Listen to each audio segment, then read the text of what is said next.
I really like. So basically this is going to be a story about how I thought I wanted one thing really bad and I was like 100% sure, but then turns out that wasn't what I really wanted in the end.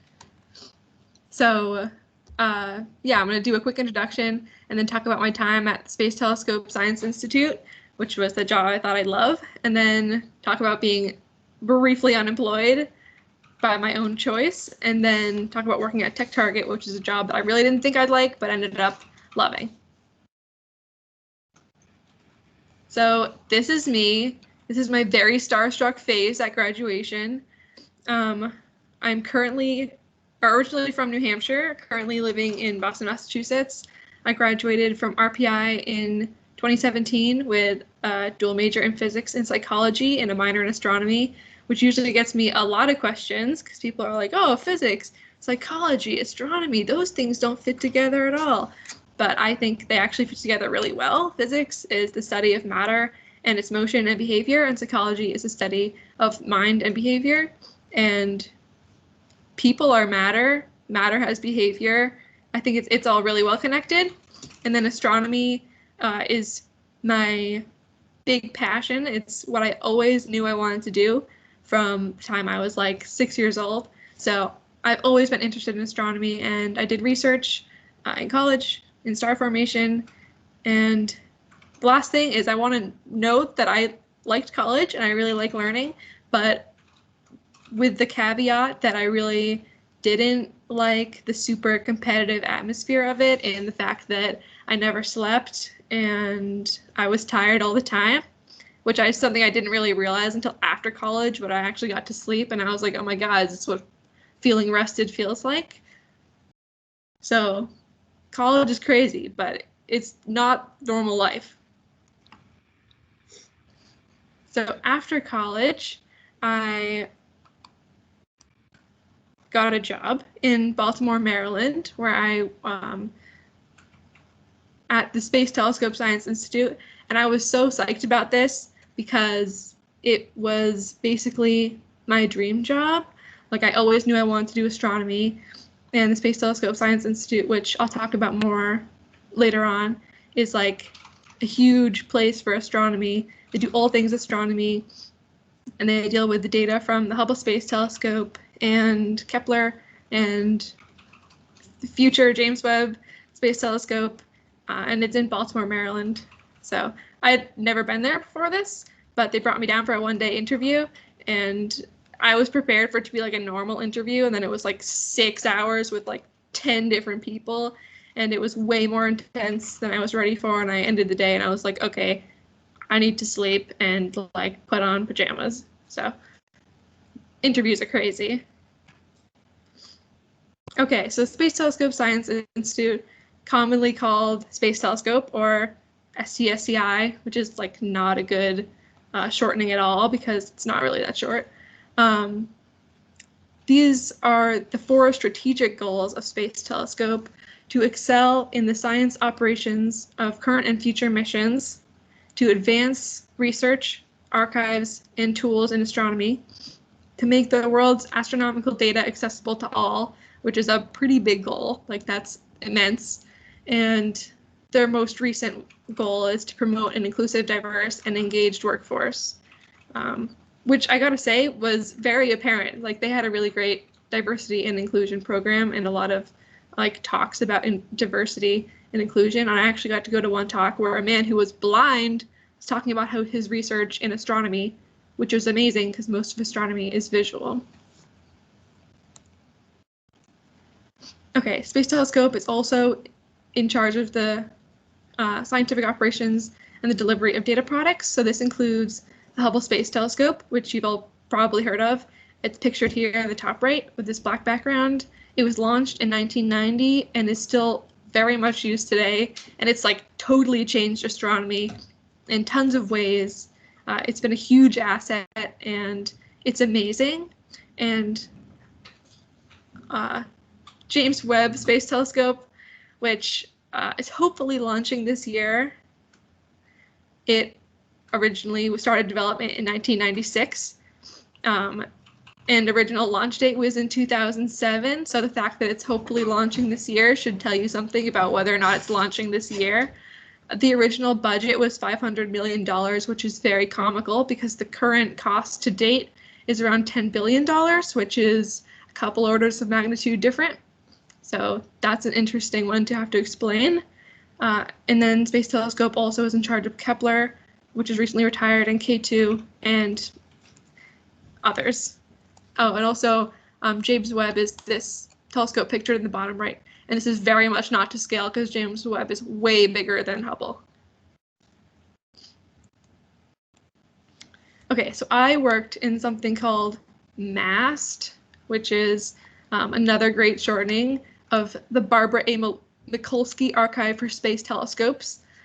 I worked as an archive analyst, and these are my actual written job description from my contract. So I'm in charge of overseeing, or was in charge of overseeing and monitoring data processing and archiving, supporting the archive help desk for data retrieval, classifying archive data, and monitoring and checking observatory-related data archive.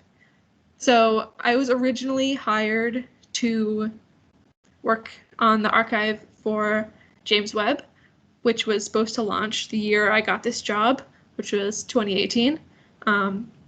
But we all know how that went. So actually the day of my in-person interview, they announced they were pushing back the launch from 2018 to 2020, which has since been pushed back again.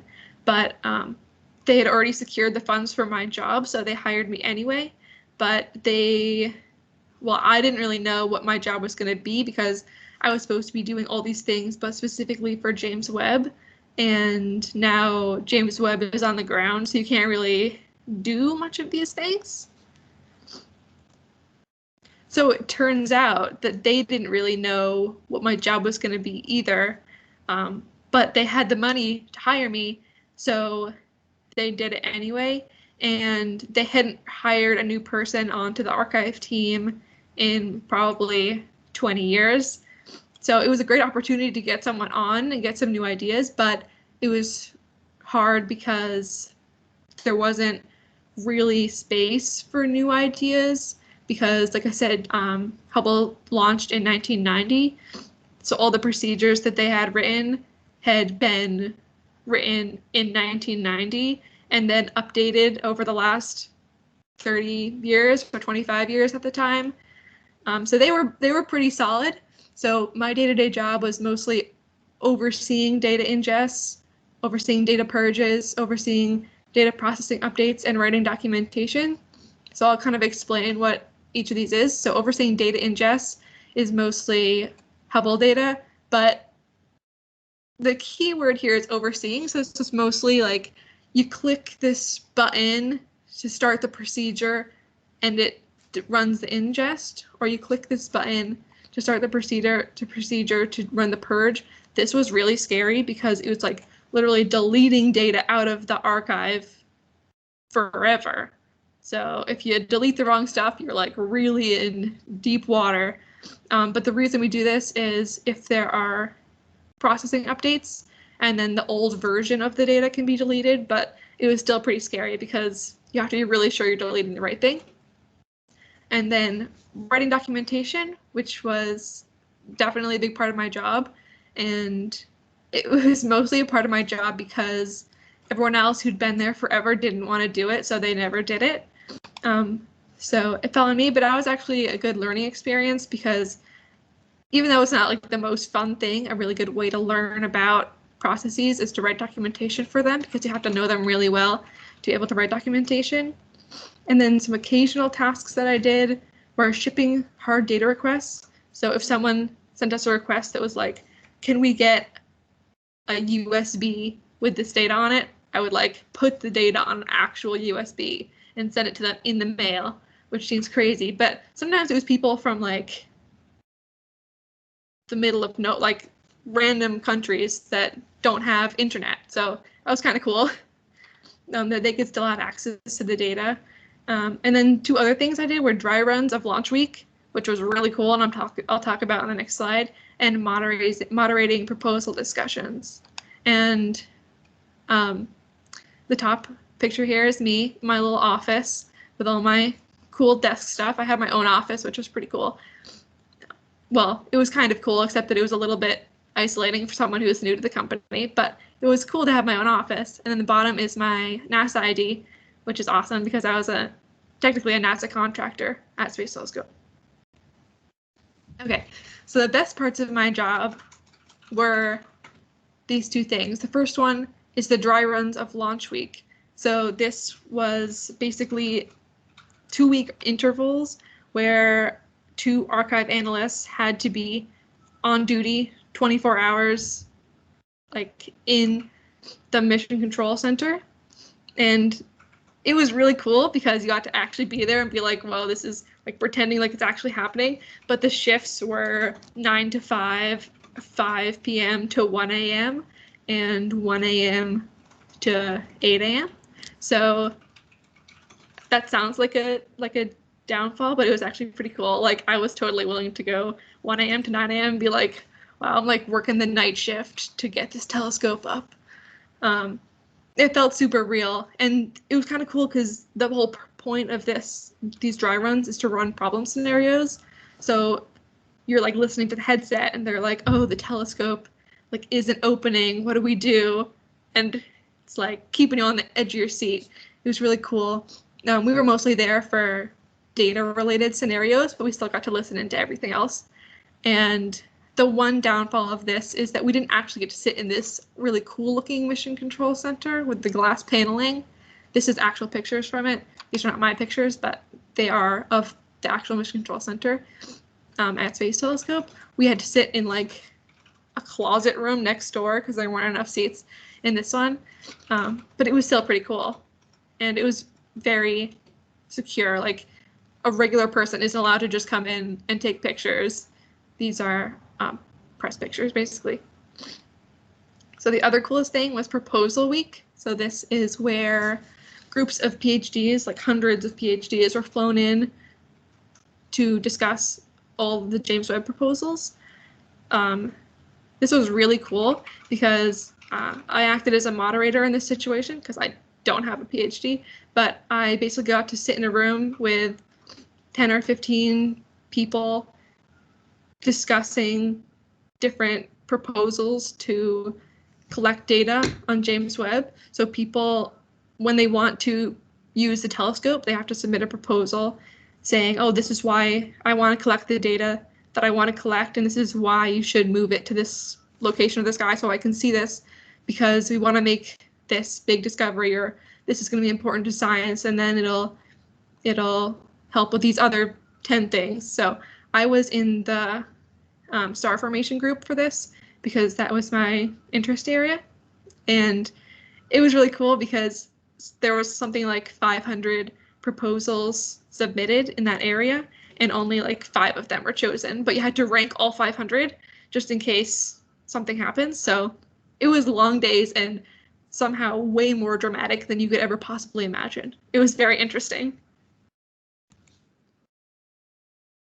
So, oh, this picture is of the James Webb replica at Space Telescope, which is one of my favorite things. It was like this really cool room with these huge columns, like made of marble, and then just James Webb in the middle of it.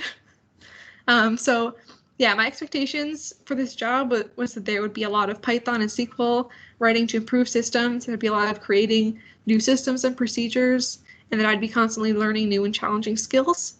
And in reality, it was mostly maintenance and documentation work. And if interesting projects or problems came up, they went to more senior team members, which was kind of a bummer because it would have been a good learning opportunity, but I would have done it 20 times slower than someone who'd been working there for 20 years would have. So I can understand why they did it, but it was also frustrating. And I also had this feeling of growing skills that may or may not be used in the future because, for example, this was supposed to launch in 2007, and the tools that they were preparing in 2007 to work on James Webb data are not the same tools that they're using today. So there was sort of a feeling that the stuff that I was preparing may or may not ever be actually useful. So didn't love that. And then about a year and a half into the job, I decided I should weigh my options and decide if I wanted to stay there or go somewhere different, which was a huge decision because, as you might remember, a year and a half before, I was 100% sure that I was going to love this job and it was going to be amazing. So the pros were that they got decent pay. I had my own office. I had really nice coworkers. It was in a field that I loved. They had occasionally interesting tasks. It was a fun location. I had the promise of interesting tasks after James Webb launched at an unknown date in the future, and the job sounded really cool. The cons was that there was a lot of downtime, and I wasn't improving my technical skills very much, and that was a big one for me because the chance that I stay in this job, well, the chance that I had stayed in this job for my whole career would be pretty low. And I didn't want to have to switch careers after 5 years and not have the technical skills to match my time at this place. And there was also no clear path for advancement or lateral change. And also it was far from my family, which was a factor. So ultimately I decided to leave this job, which was so stressful and crazy. And I decided to do it without having another job lined up, which was also stressful and crazy. So I quit my job and then had a little quarter life crisis. First, I went to see the solar eclipse in Kentucky, which was the coolest thing I've ever seen in my entire life. Would highly recommend. Next solar eclipse, you got to be there. It was amazing. And then I bought a yurt, which was pretty cool. Gonna say that's one of my better choices. And also did a little backpacking trip, which was really fun. And some of these things were a little crazy, but you know what? It was worth it in the end. It was pretty cool, just doing something different. I didn't have a job for 3 months. I applied to 80 places. I got 25 phone interviews, 18 in-person interviews, 6 second in-person interviews, and 3 job offers. So yeah, it wasn't like the least stressful time of my life, but it was really, it was good knowing that I was gonna have a change and that I had opportunity to do whatever I wanted to do. And I feel like this 80 applications, I want to point out, when I say that to people, they're either like, oh my God, that is so many. I can't believe you applied to 80 jobs. Or they're like, oh my God, you got a job after 80 jobs. That's like nothing. So just keep that in mind as you're applying to jobs, maybe, that it's a process. Hannah, was this before COVID started that you did that change? Yeah, this was before, oh my God, thank God. Yeah, this was before COVID. I can't even imagine now, but yeah, it was interesting. Yeah. And then one of these job offers I got was at Tech Target, which I decided to take mostly because the pay was really good and I needed a job. So this is just their description, is that they provide data-driven marketing services to business vendors, which is like so businessy.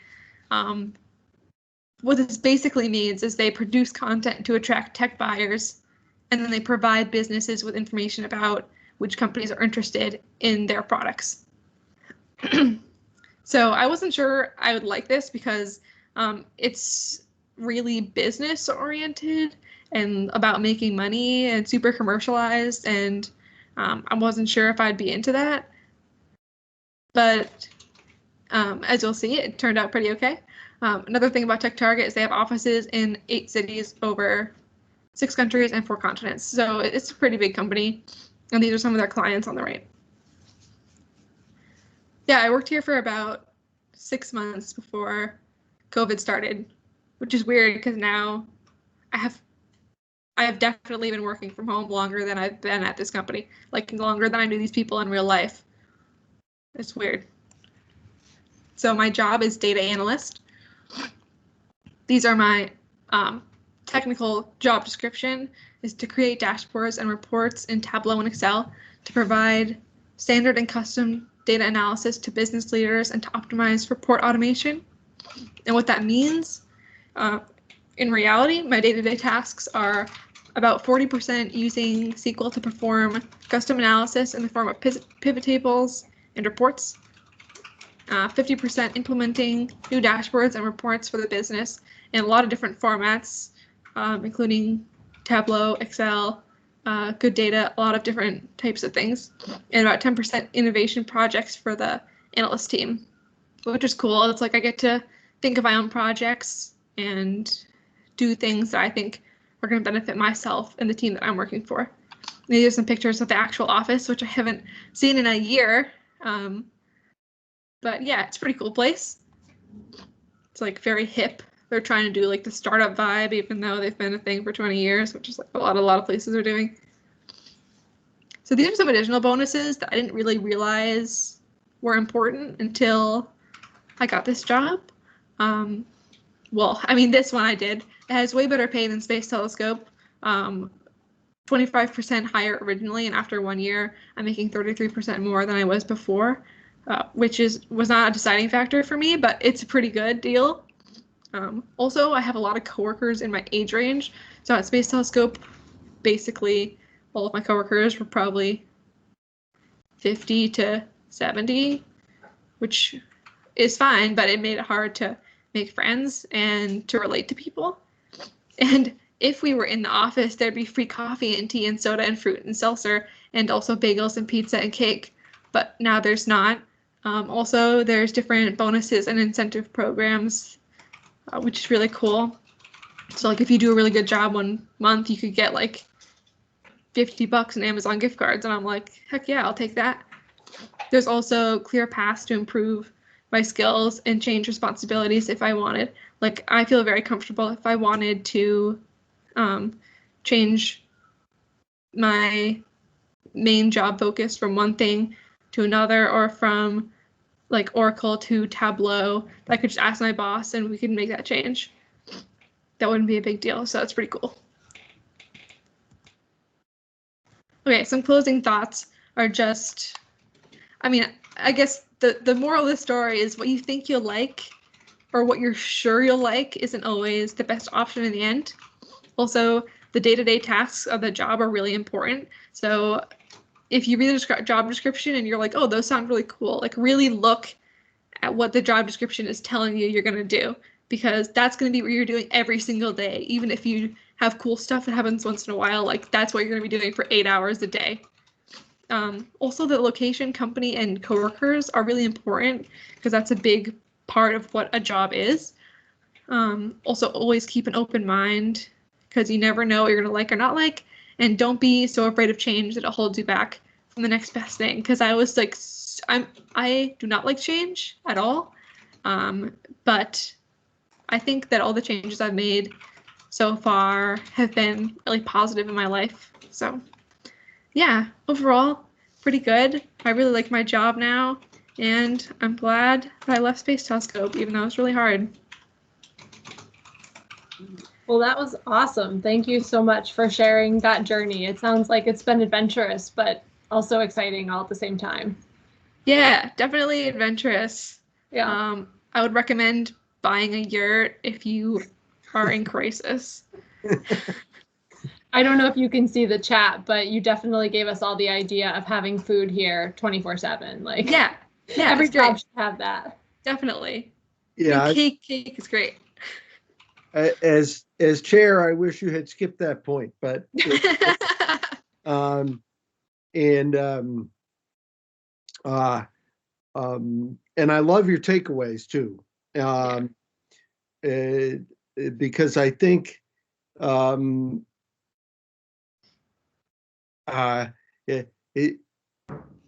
you don't want to be afraid to go forward because you don't know what you can do, and so you don't want to get stuck in something that makes you miserable also.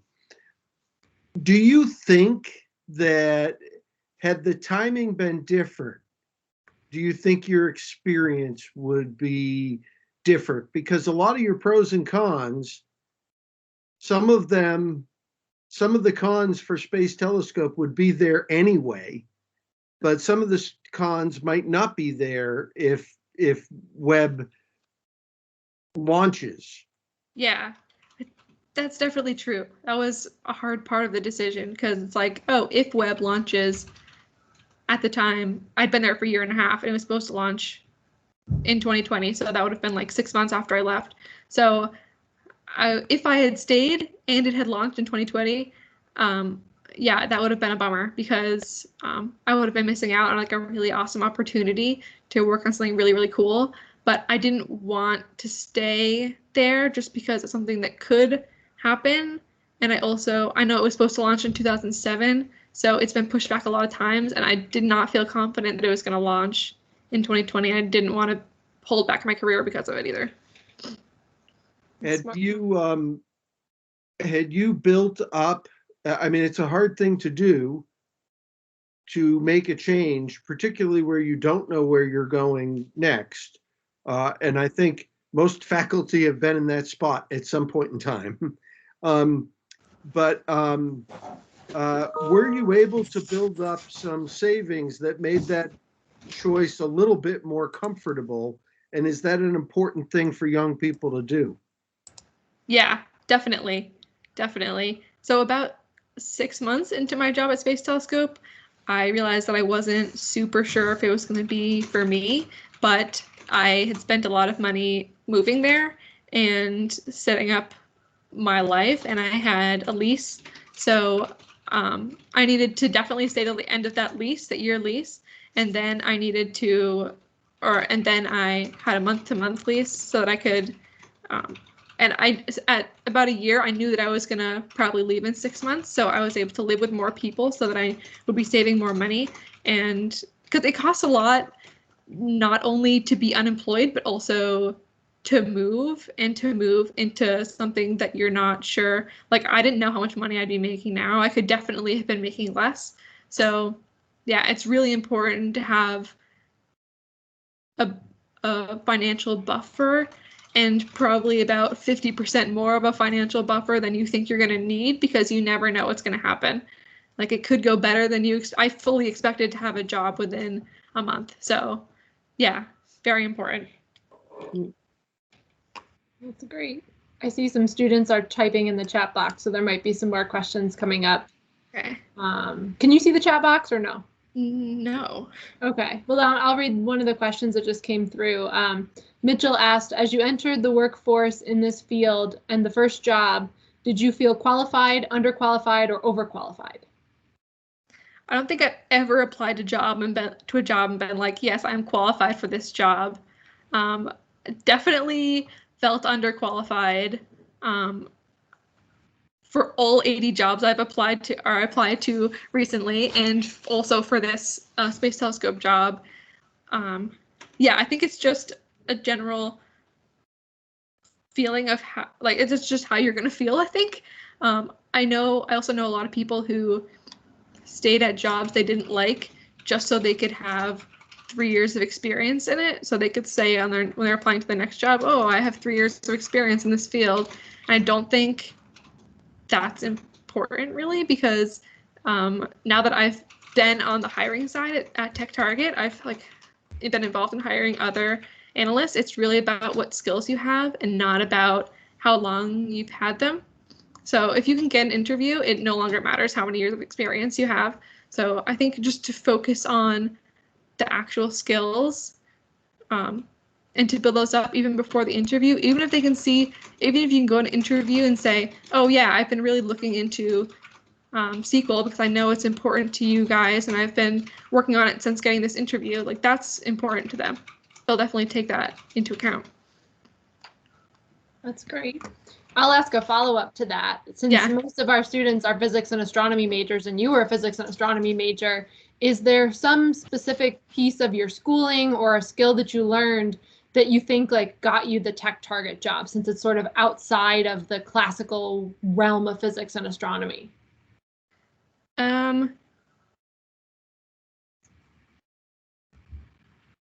I don't know if there's any one thing, but at my job at Space Telescope, I had experience in SQL and I had experience in Python, and I also had used SQL and Python in my schooling. So yeah, my job at Space Telescope definitely wasn't like throwaway. I definitely have a lot of things I took out of that, and it also helped me to get my next job. So it was just a stepping stone, I think, in the grand scheme of things. Sure. There's some more coming in. They're typing. You guys can feel free to unmute. Oh, Joseph raised his hand. Go ahead, Joseph. You can unmute and ask your question. Yeah. First of all, I'd just like to start by saying thank you for taking the time to, share all this information with us, because this is some really valuable information from experience. And, I think that's really good. But my question is, how is the transition going from an environment where, you're working with students that all have the same sort of experience, you're all sort of the same age, and then you transition into an environment where the people you're cooperating with, they might be older than you, they might have more experience than you, and, trying to find some common ground between those people so that you can work together and cooperate effectively? Yeah, that's a really good question. I think one thing about that is in school, you're trying really hard to stand out. And at least for me, my first job, the struggle was not to stand out anymore. Like, I definitely stood out. I was brand new and nobody else was new. I was young and nobody else was young. I was a girl and there were no other girls on my team. And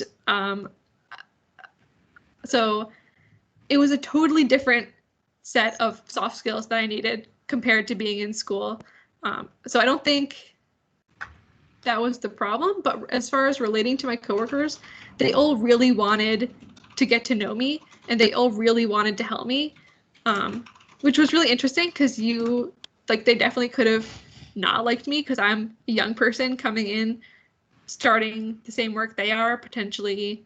Like, maybe if they're going to retire in the next few years, I would be taking over their job. So they might not be into that, but they were, and it was really cool. I don't really know if that was through anything that I did or if it just happened that way. But I think as long as you're just being a nice person and trying to show them that you're not like aggressive, which is almost the opposite of school where you're trying to show off all the time, and show that you're super smart. I think just being a nice person and showing that you're relatable, it's really helpful. Okay, cool. Thank you. Yeah. Questions from others. I saw some people were typing, but I didn't see any questions come through. You guys can also just unmute.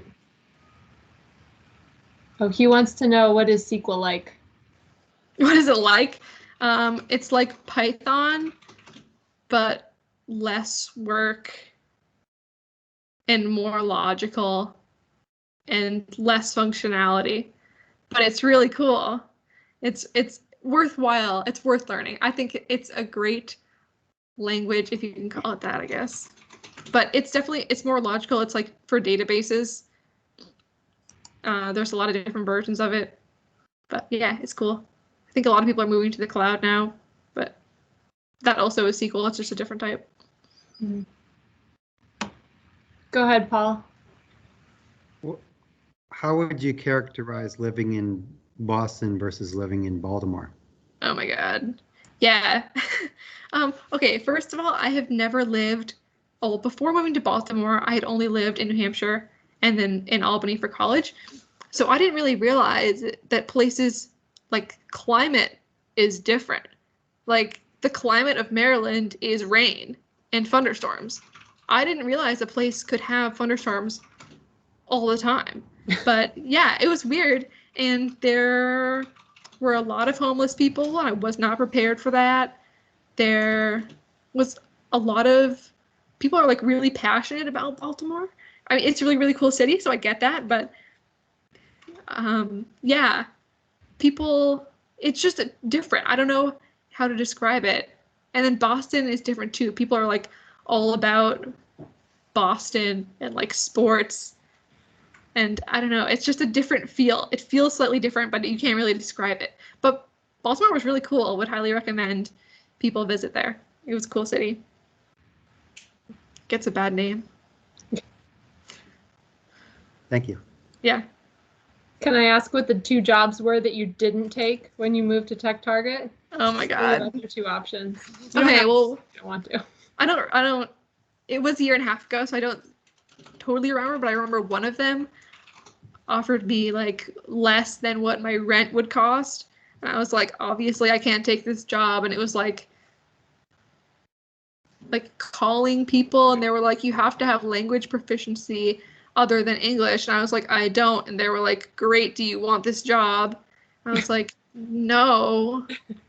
Yeah, and I had some other weird interviews, people being like, why do you think that you're more qualified for this job than the PhDs that apply to this job? And I don't know, the interviews are really weird. I was like, I don't think I'm more qualified, but I'm cheaper. So that's one reason, I guess.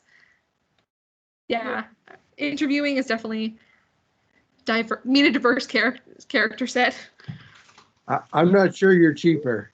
Yeah, I don't know.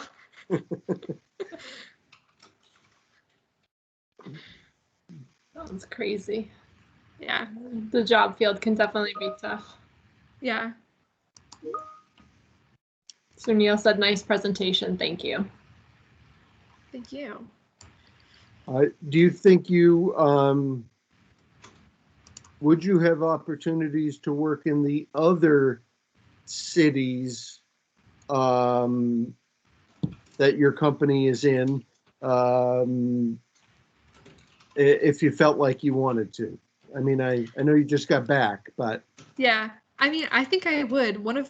So I'm on a team. The analyst team is 9 people, and one of them like lives in England, works in England, and just works 9 to 5 in England. So I feel pretty confident that I could live there and work from there if I wanted, which is honestly pretty cool. Like, I'd live in England. But yeah, it's cool that there's like opportunities to move different places. Like, there's an office in Atlanta, there's an office in San Francisco. So yeah, it's awesome. And I wouldn't have to reapply to jobs, which would be great. For sure. Joseph had another question. Okay. Yeah, I just have one more question. So you went from a big background in physics and astronomy, and now you're working in the tech sector and programming and things like that. So do you think your skills from programming, did you gain those skills from your time in college, or was that something that you kind of had to put work in on your own to refine those type of skills? I think both. I definitely got like a base level introduction in college to some of these things, and then I applied to Space Telescope straight out of college. They knew I was straight out of college, and they wanted me anyway because I had a big astronomy background, and they were willing to teach me more SQL and Python. And then this most recent job I have at Tech Target, they wanted someone who had experience in Python and SQL and didn't really care as much about astronomy, obviously, because I'm not an astronomy company. But I had built those skills at Space Telescope, so I was able to use those. So it's really like jumping off from one thing to the next and building different skills at different places. And if a place really wants you to know something, they'll teach it to you. So, yeah. Okay, awesome. Thank you. Cool. Any other questions?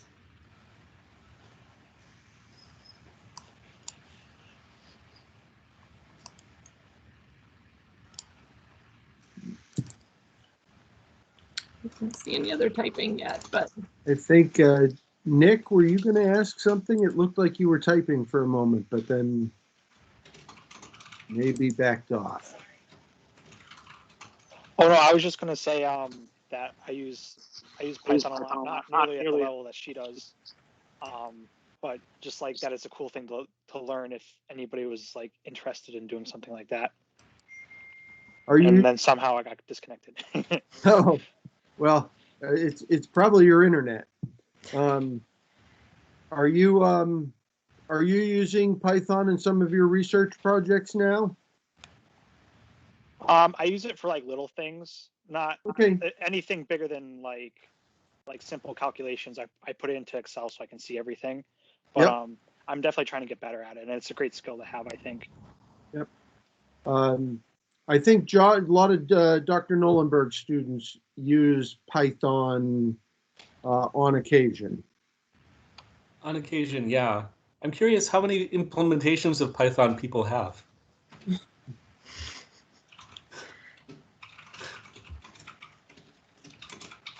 I don't know. That's, you and I have talked about the fact that it seems that parts of it seem to evolve. Yes. Yeah. That's the downside to being partly open source, right? Or totally open source, is that, things can change and they don't have to be backwards or forwards compatible. And Yeah, the source is a branch. yeah. But that's neat to hear, Nick. Thank you. Yeah. We've never had anyone come back to the department and say, I wish I had taken less programming while I was there. Yeah. It's not a thing that I can remember.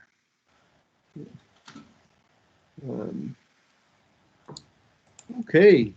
Well, Hannah, I thank you so much for joining us. Oh, we did have one other question, actually.